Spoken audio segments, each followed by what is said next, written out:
जय जिनेन्द्र। आज महान पर्व श्रुत पंचमी है।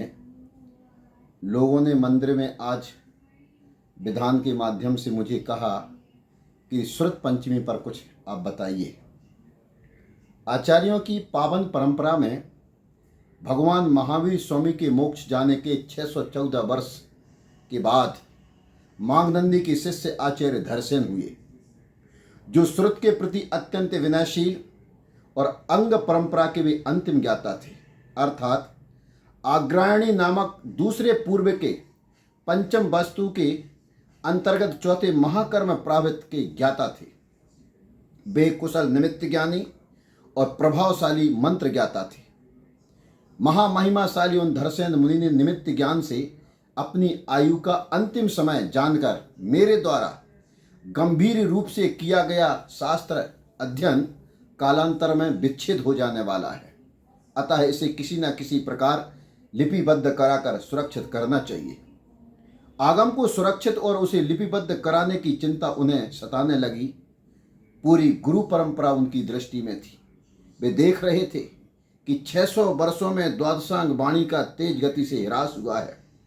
इसलिए उन्होंने इस संकल्प किया कि जैसे भी हो इस आगम ज्ञान को सुरक्षित करना है, और इस संकल्प पूर्ति के लिए उन्होंने सौराष्ट्र देश के गिरिनगर यानी जूनागढ़ के निकट ऊर्जयंत पर्वत चंद्रक नामक गुफा को अपनी साधना भूमि बना।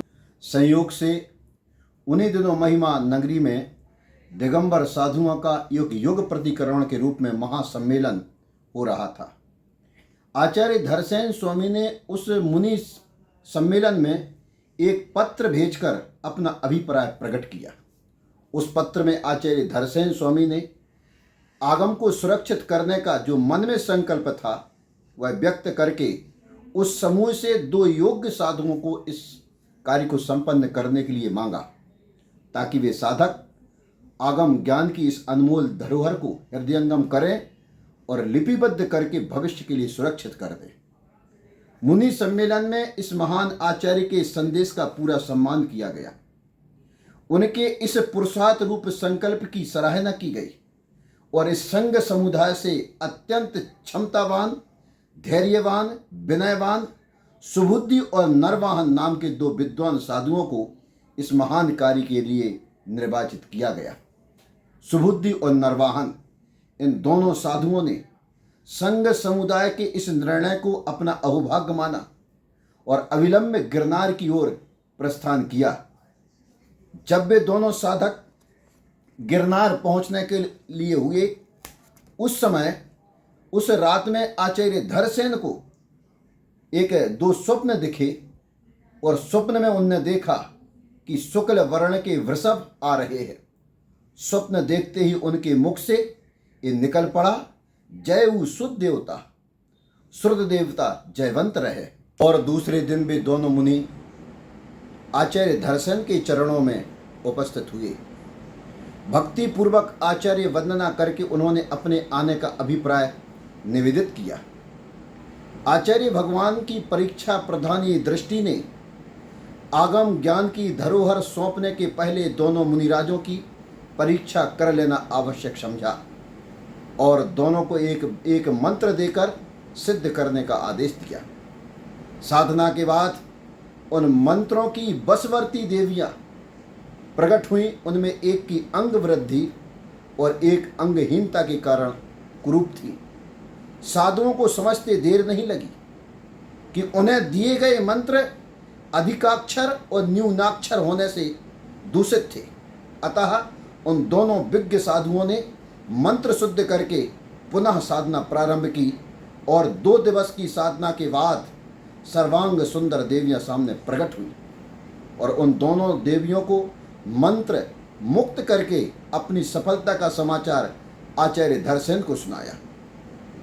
आचार्य धरसेन स्वामी ने ये दोनों अत्यंत योग्य हैं, ऐसा सोचकर उन्हें शुभ तिथि, शुभ लग्न, शुभ मुहूर्त, शुभ योग में दोनों के लिए आगम ग्रंथ का अध्ययन पढ़ाना शुरू कर दिया। सुबुद्धि और नरवाहन दोनों शिष्यों ने बड़ी नम्रता पूर्वक, लगन और सावधानी के साथ आचार्य धरसेन महाराज से आगम ज्ञान की उस अनमोल धरोहर को हृदयंगम करने लगे।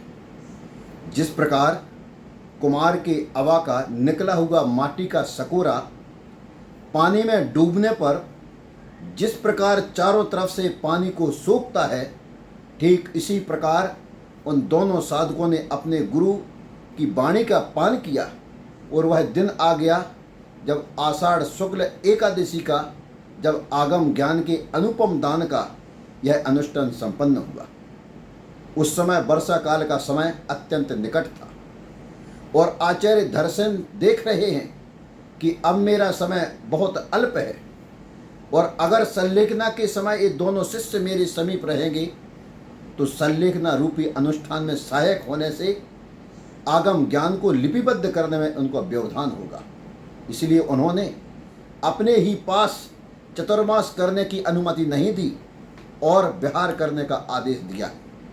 दोनों शिष्यों ने विहार प्रारंभ किया और 9 दिनों की यात्रा करके अंकलेश्वर जाकर वहाँ पर उन्होंने वर्षा योग धारण किया।